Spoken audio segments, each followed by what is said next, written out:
चमकेलु शीशा ऐसन टिके ना नजरिया जान। चमकेलु शीशा ऐसन टिके ना नजरिया जान। सच हूँ मैं बनी रे गईलू आखी के पुतरिया जान। सच हूँ मैं बनी रे गईलू आखी के पुतरिया जान।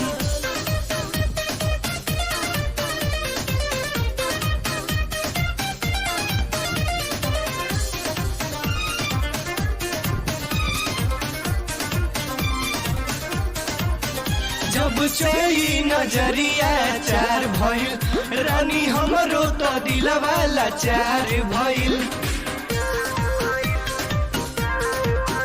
हम एके सपनवा सजाई रोजे सच कहिला तोहरा से प्यार भइल। सुरहे में सुनर लागे गतरे गतरिया जान।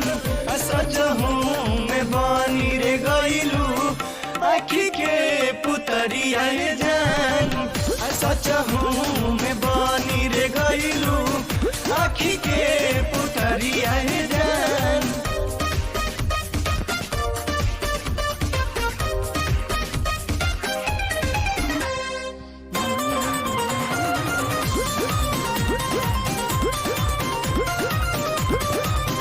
जब चले लुखेतवा के यारी यारी तब घेरे बदरिया कारी कारी।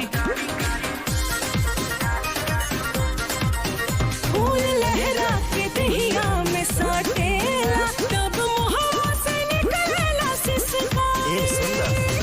सरसों ओढ़ावल चाहे पियर चदरिया जान। सच हूँ मैं बनी रे गईलू आखी के पुतरिया जान। सच हूँ मैं बनी रे गईलू आखी के पुतरिया जान।